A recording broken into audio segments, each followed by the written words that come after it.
بائیں دیکھتا ہے تو انسان اپنی عزت نفس کو مجروح ہوتا ہوا دیکھ کر کے سخت تکلیف محسوس کرتا ہے۔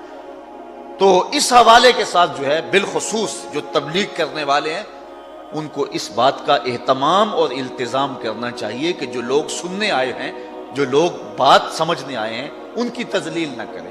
اگر کسی کو نیند کا جھٹکا آ گیا ہے تو کسی اچھے طریقے سے اس کو بیدار کیا جا سکتا ہے، نہ کہ پورے مجمع میں اس پر انگلی اٹھا کے اس کو مشخص کر کے اس کو رسوا کر دیا جائے۔ کس کو ضروری کام کے لیے جانا پڑ گیا ہے تو اس کی تذلیل کر دی جائے، یہ اللہ کے رسول کا قطعاً طریقہ نہیں تھا۔ آقا کریم علیہ السلام محبت کا درس دینے آئے تھے، اور یہ عموماً ہماری مساجد کے اندر بھی رواج ہے۔ بعض اوقات ایسا ہوتا ہے کہ بندہ جو ہے وہ مساجد میں آ کر کے گھبرا جاتا ہے کہ میں کہاں آ گیا ہوں۔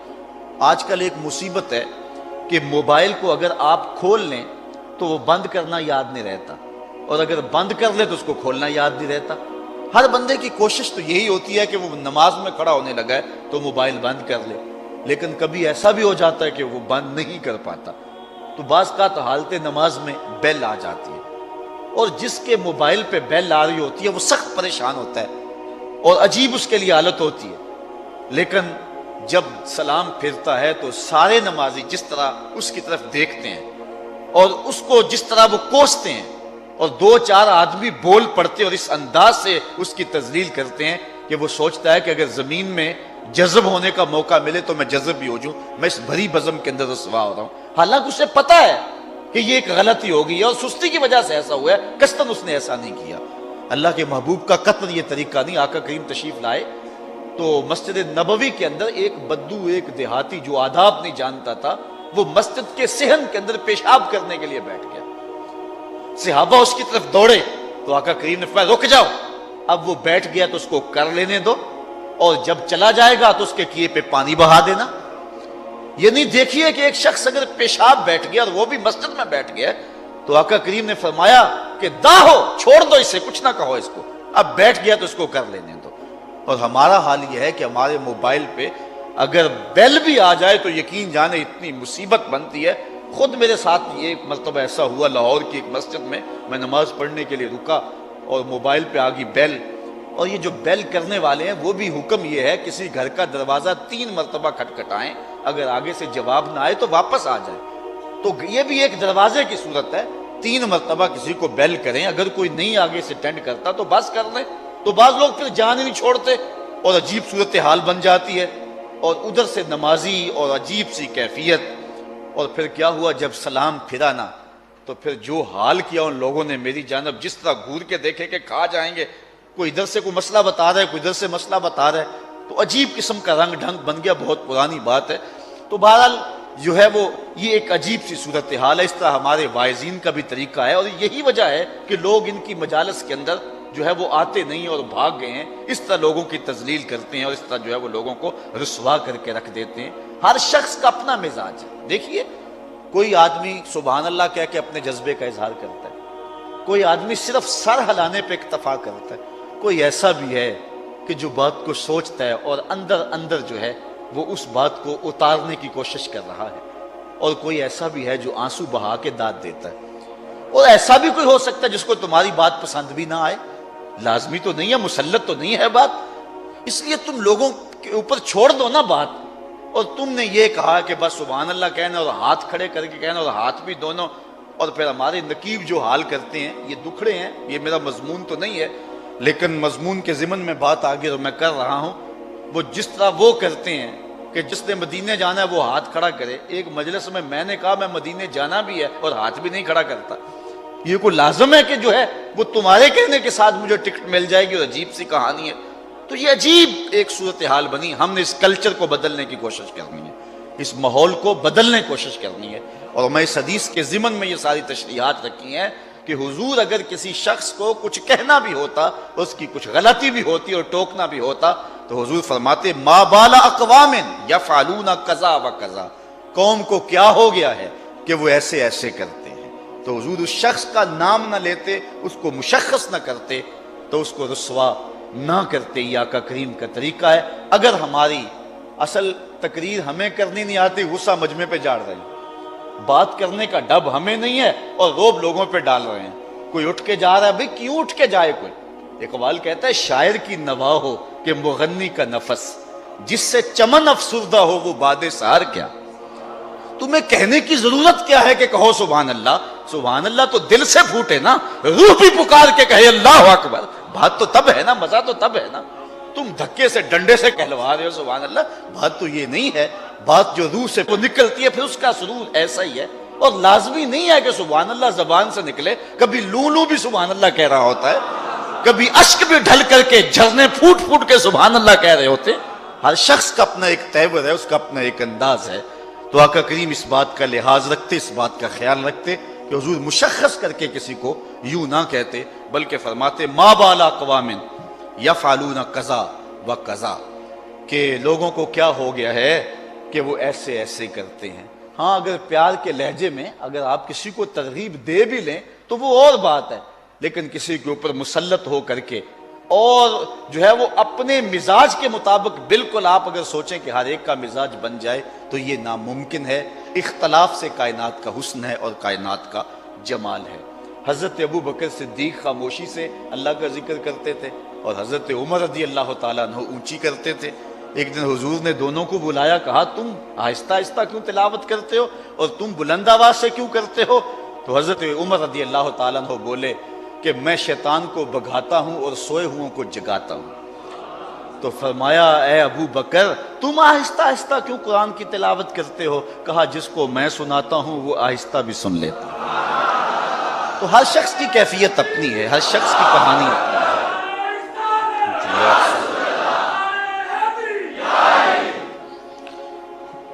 اچھا، ان کبیرہ گناہوں میں سے ایک کبیرہ النمیمہ، چغلی۔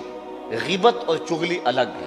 غیبت یہ ہے کسی کا عیب بیان کر دیا جائے، اس کے پس پشت، اور نمیمہ چغلی یہ ہے کہ کسی شخص نے کسی کے بارے میں کوئی بات کہی اور آپ اس سے بات لیتے ہیں اور جا کے اس کے منہ میں ڈال دیتے ہیں، اس شخص کو کہتے ہیں تیرے بارے میں یہ کہہ رہا ہے، یہ ہے نمیمہ، اور یہ انتہائی بری خصلت ہے۔ اللہ قرآن میں سورہ القلم کے اندر ارشاد فرماتا ہے وَلَا تُطِعْ كُلَّ حَلَّافٍ مَّهِينٍ هَمَّازٍ مَّشَّاءٍ بِنَمِيمٍ۔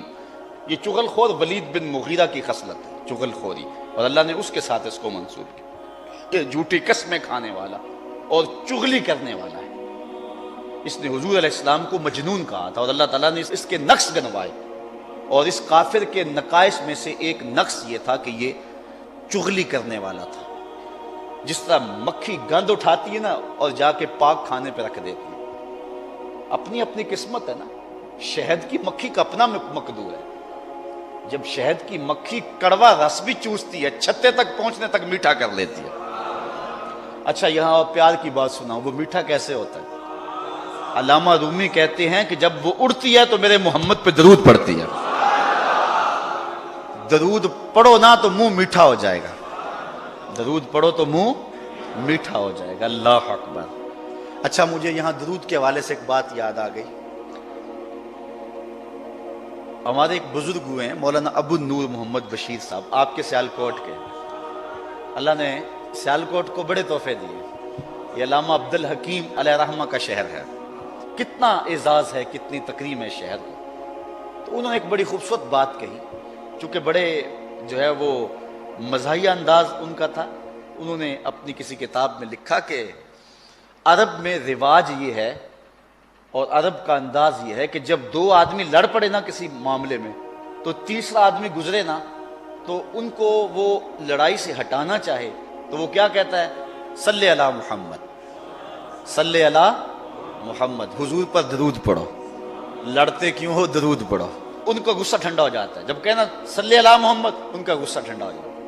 تو مولانا ابو نور علیہ رحمہ فرماتے ہیں، کہتے ہیں یہ نسخہ ہاتھ میں آ گیا، کسی کا غصہ ٹھنڈا کرنا ہونا تو اس کو کہیں صلی علی محمد۔ کل قیامت کا دن ہوگا نا، ہمارے گناہوں پر اللہ کو غصہ آیا نا، ہم کہیں گے اللہم صلی علی محمد، تو اللہ کا غصہ ٹھنڈا ہو جائے گا۔ اللہ اکبر۔ حضور پہ درود پڑھا کر۔ اور آج کل تو درود کی ضرورت ہی بڑی ہے۔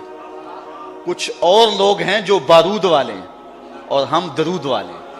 درود کی خوشبو کی ضرورت ہے، بارود کی بدبو کی ضرورت نہیں ہے۔ اس وقت درود پھیلے گا تو وطن میں امن کا نور آئے گا، اس لیے ضرورت ہے کہ حضور پہ کثرت سے درود پڑھا جائے۔ اللہ اکبر۔ تو شہد کی مکھی چلتی ہے اور حضور پہ درود پڑتی ہے، اور چھتے تک آتے آتے وہ شہد میٹھا کر دیتی ہے، وہ کڑوا رس میٹھا کر لیتی ہے، اور دوسری مکھی گندگی پہ بیٹھتی ہے، ایک جگہ سے گندگی اٹھاتی ہے اور دوسری جگہ پہ لا کے رکھ دیتی ہے۔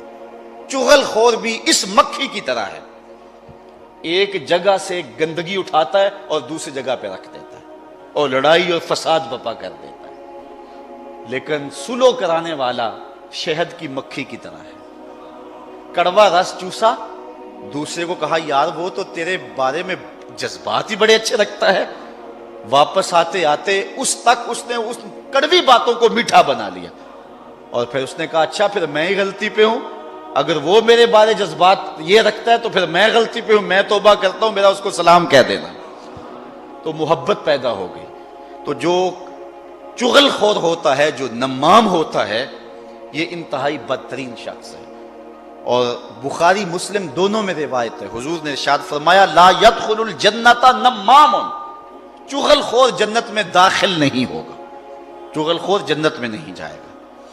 اور ایک حدیث میں آتا ہے مر النبی صلی اللہ علیہ وسلم بقبرین، حضور گزرے دو قبروں کے قریب سے، تو حضور کا جو خچر تھا وہ بدک گیا، تو آقا کریم علیہ السلام نے فرمایا انہما یعذبان، ان دونوں کو عذاب ہو رہا ہے، اور آگے فرمایا وما یعذبان فی کبیر، کوئی بہت بڑی بات سے عذاب نہیں ہو رہا، ان میں سے ایک تو چغلی کیا کرتا تھا، اور دوسرے کے بارے میں فرمایا کہ وہ اپنے پیشاب کے چھینٹوں سے نہیں بچا کرتا تھا۔ ایک حدیث کے لفظ حضور نے فرمایا استنزہوا عن البول فإن عامۃ عذاب القبر منہ، پیشاب کے چھینٹوں سے بچا کرو، عام طور پہ قبر کا عذاب انہی چیزوں سے ہوتا ہے۔ تو فرمایا ایک تو چغلی کیا کرتا تھا، اور دوسرا حضور نے ارشاد فرمایا کہ وہ پیشاب کے چھینٹوں سے نہیں بچا کرتا تھا۔ حضور نے ان کی مرض کو دریافت کیا۔ حکیم حاذق وہ ہوتا ہے جو مرض بھی پہچانے، تشخیص بھی کرے، بعد میں تدبیر بھی کرے۔ پھر آقا کریم